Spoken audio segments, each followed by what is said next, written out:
Bismillahirrahmanirrahim.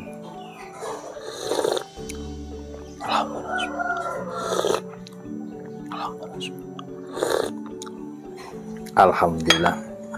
Bismillah. Halo, assalamualaikum warahmatullahi wabarakatuh. Alhamdulillah, sahabat-sahabat GSN dimanapun Anda sedang berbahagia. Hari ini Sabtu akhir pekan ya, tanggal 18 Juni 2022. Sudah sangat dekat hitungan mundurnya dari Idul Kurban. Mudah-mudahan saya doakan seluruh sahabat-sahabat GSN senantiasa diberikan kesehatan oleh Allah Subhanahu wa taala, diberikan keluasan rezeki, dimudahkan segala urusannya, terutama urusan dalam menghadapi hari raya Idul Kurban. Amin Allahumma amin. Dan perlu kembali dan selalu mudah-mudahan tidak bosan mendengarkan pesan-pesan saya. Dipersiapkan segala sesuatunya, peralatan Idul Kurbannya, sekecil apapun diingat-ingat peralatannya, dicek di gudang masjid ataupun di rumahnya, peralatan-peralatannya masih layakkah dipakai atau sudah harus ganti. Karena pernah kejadian tali nilon selesai dipakai sudah dicuci tapi mungkin kurang bersih, dimasukkan karung, disimpan. Tidak tahunya 1 tahun berikutnya dibongkar, dilihat ternyata sudah menjadi rumahnya kecoa dan semuanya sudah putus talinya itu. Masih dalam karung tapi sudah putus.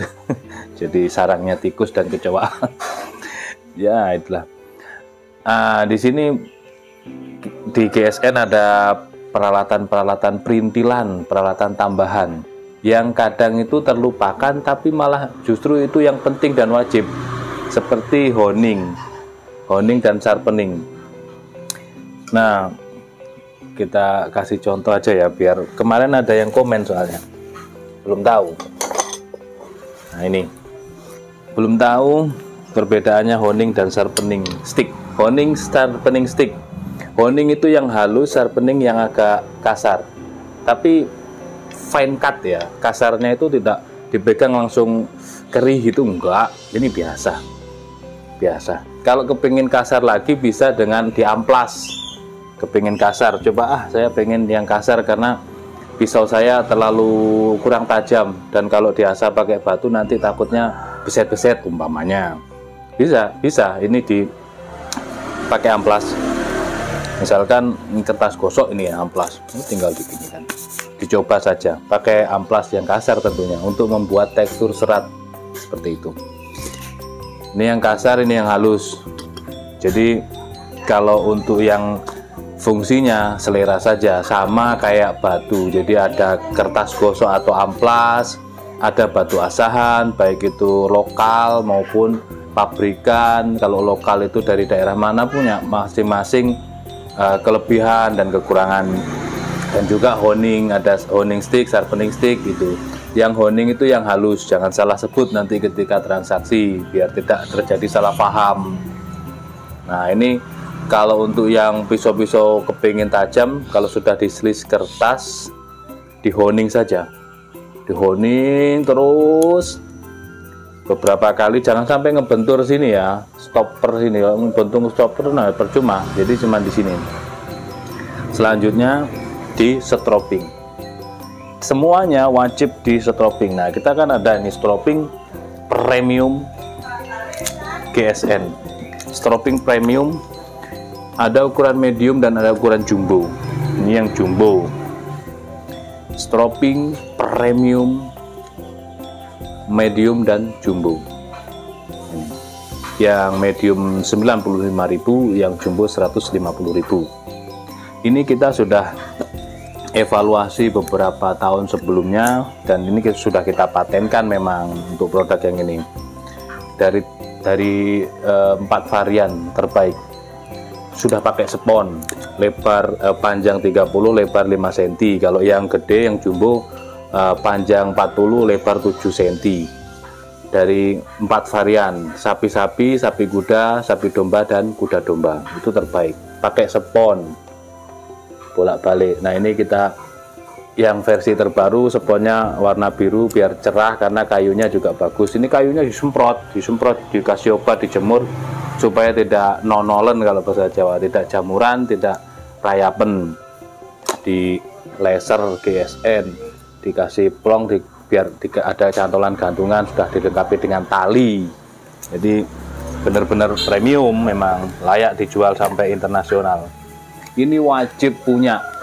Mengasah menggunakan honing ataupun kertas gosok maupun batu asahan, wajib di finishing dengan ini. Kalau kepingin sampai slis tisu halus, tidak hanya di kertas. Kertas itu standarnya, tapi alangkah baiknya ketika pisau sembelih ataupun golok sembelih bisa naik ke tisu, kehalusan ketajamannya. Karena kalau di kertas dia halus, kadang-kadang itu tajamnya masih semu, masih ada microchippingnya, mikrobur maksud saya, mikrobur bekas asahan. Nah itu harus disetroping terus sampai hilang mikroburnya, bekas asahan itu, baru bisa di tisu, di kertas itu halus, terus disetroping lagi sampai bisa ngebelah tisu. Kalau kepengen sembelihannya ihsan benar-benar tajam seperti itu. Terkadang ketajaman itu bisa dites dengan macam-macam media, mulai kertas, kresek, ya, plastik, terus tisu, kerok atau cukur bulu kaki, terus dengan rambut biasanya kan gini. Kalau jagal RPH atau kadang-kadang orang gini nyobanya, pokoknya dia berhenti atau nyendat itu tajam. Kalau dia masih licin berarti sudah kurang tajam. Nah itu masih kurang benar-benar kurang spesifik, kurang signifikan, kurang tes gitu loh. Harus disetroping. Karena yang akan kita hadapi di Idul Kurban bukan di RPH. Di RPH kenceng. Kegagalan sembelihannya itu sangat minim, bisa dikatakan seperti itu. Tapi kalau di RPH, di Idul Kurban, pertama sapinya stres, kedua tempatnya kurang memadai, timnya kurang solid dan sebagainya. Banyak faktor dan sebab. Nah ini kita harus benar-benar mempersiapkan diri, mental, fisik, dan juga terutama bilah yang mendukung, ketajaman terutama. Seperti itu. Nah, baik, sekarang tali. Di sini kita ada 4 varian tali. Mulai dari yang pertama ini, tali karmantel 10 meter dengan 1 karabiner, bonus 1 karabiner. Ini untuk ikat kaki sapi bisa menjadi 1, 10 meter cukup. Terus ini ada tali karmantel 10 meter dibagi 2 tanpa karabiner. Ini untuk ikat kaki dipisah. Yang pertama ini kan jadi 1, kakinya dijadikan 1. Kalau ini terpisah, diikatkan 5, atau bisa dijadikan tali lempeng atau tali perut. Kan ini 5 meter.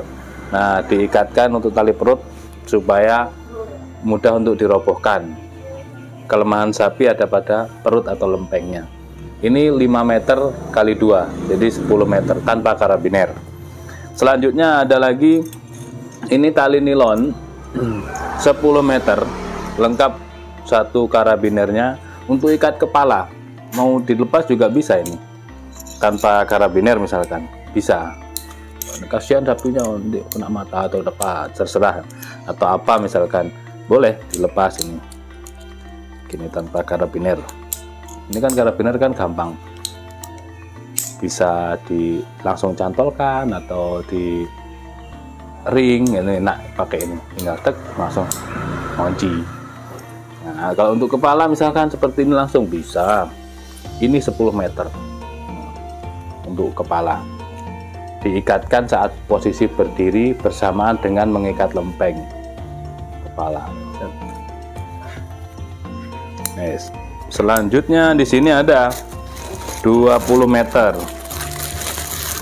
tali karmantel 20 meter warna hitam. Kita ready-nya nggak banyak ya, dan segera amankan, slotnya diamankan, paling 10 piece ini.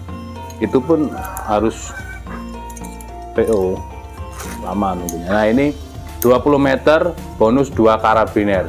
Ini untuk merobohkan sapi metode rope squeeze atau barley. Nah, beda ya. Kalau di RPH kan diikat lempeng dan kakinya terus kepala. Kalau di Idul Kurban biar aman karena timnya kurang solid, kurang berpengalaman, hanya setahun sekali sama kan kayak kita. Ini lebih aman ketika menggunakan metode merobohkannya pakai barley atau rope squeeze. Sebaiknya rope squeeze ya. Rope squeeze itu yang satu, yang ditarik satu, jadi diikatkan di depan kaki bagian depan, di leher ke bawah, rada ke bawah ya, seret, terus diikatkan di belakang kaki sapi bagian depan, seret, terus diikatkan di belakang di depan kaki bagian belakang, satu ya, mudah-mudahan bisa dipahami. Ini yang rope squeeze.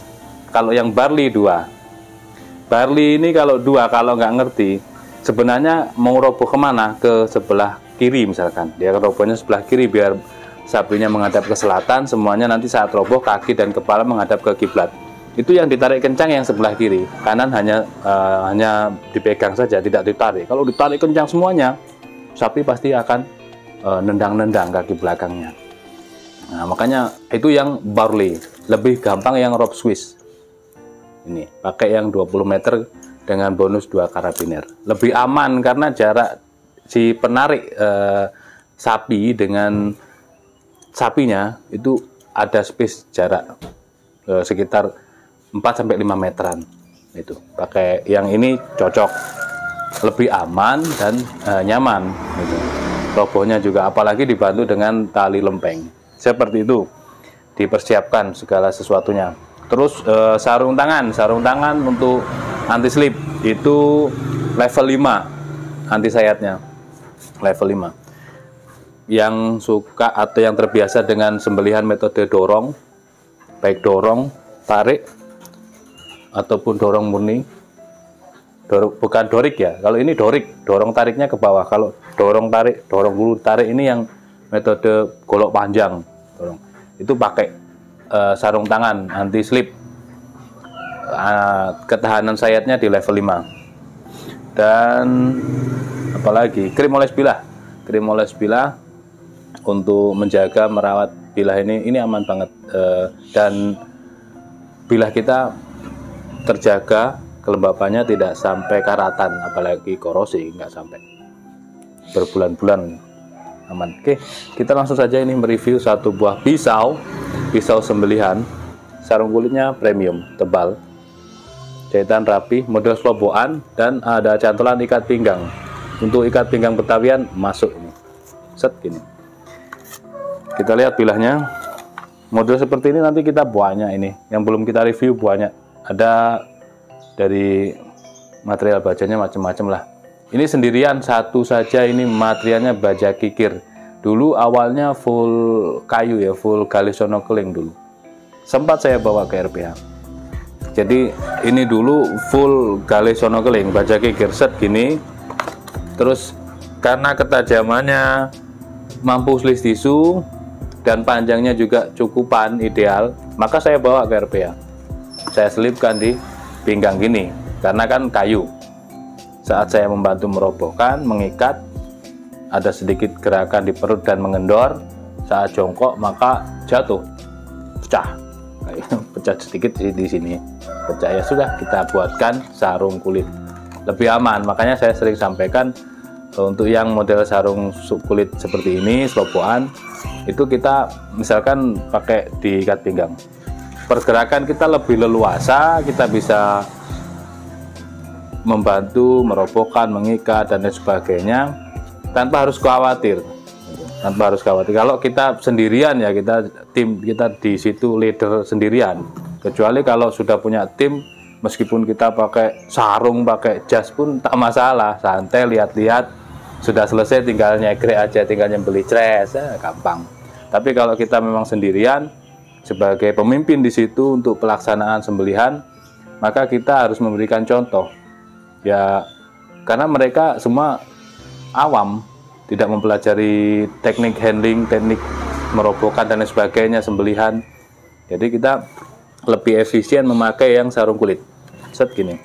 Ketika model slowpoke enaknya selesai, sudah siap disembelih, posisi sudah siap betul, set tinggal cabut aja, gampang, enak. Seperti itu ya. Materialnya baja kikir, proses tempa. Handle-nya Galisono keling hidden tang, peksi dalam. Panjang bilahnya 26,2. Terlebar 3 cm di pangkal dan ketebalannya 3,5 mili.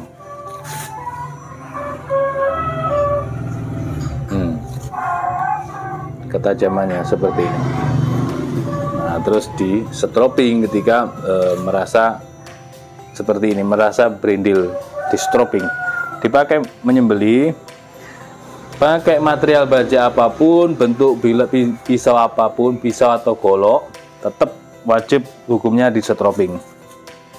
Makanya disediakan stropping ini pakai sepatu boot, stropping medium masuk ke sepatu boot sebelah kanan dan handuk kecil masuk ke sebelah kiri.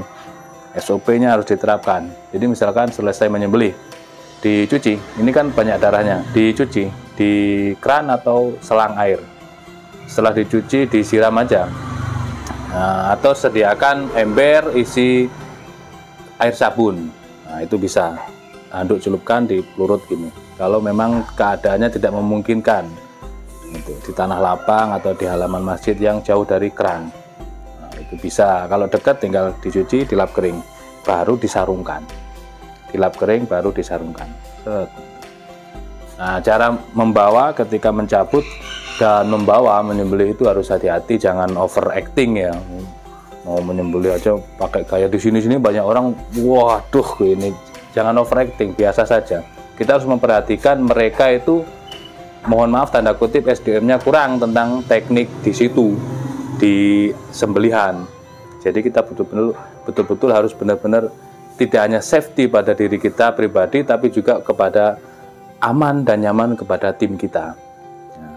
Setelah menyembelih juga demikian, harus hati-hati, bilah ini membawanya harus diperhatikan. Menuju ke tempat pencucian harus diamankan bilah ini, tidak kelewar-kelewar gini, mengerikan. Saat ini harus diperhatikan ini. Kalau misalkan ada orang yang kurang paham, meskipun levelnya seorang kiai atau ustadz atau seorang kiai bahkan, ya harus kita ingatkan. Jadi cara membawanya, cara anunya jangan overacting gitu loh.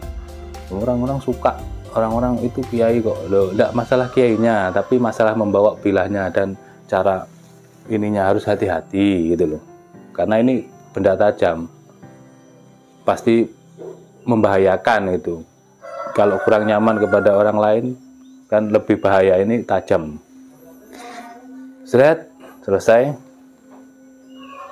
bawa ke tempat pencucian, dicuci, dilap kering, baru disarungkan. Selesai, kita kambing atau sapinya diminggirkan, langsung memproses lagi, sudah aman. Seperti itu. Nah, kalau misalkan stropping jumbo bisa digantung. Ini sudah kita sediakan gantungan, tinggal digantung, posisi ditempatkan yang aman seperti itu. Di stropping, lalu menyembelih lagi. Gitu. Meskipun pisau pabrikan, meskipun model bagaimanapun, ini di stropping ini akan menambah dan menjaga ketajaman. Seperti itu. Stropping kulit. Kadang ada yang tanya kemarin juga, kenapa harus di stropping menggunakan kulit? Waduh, ini pertanyaan aneh-aneh ini. Sejak zaman era perang naik kuda itu, kulit itu sudah dipakai untuk mengasah pedang. Jadi ya tidak perlu ditanyakan kenapa harus. Memang hasilnya begitu, hasilnya tajam ya wes, seperti itu.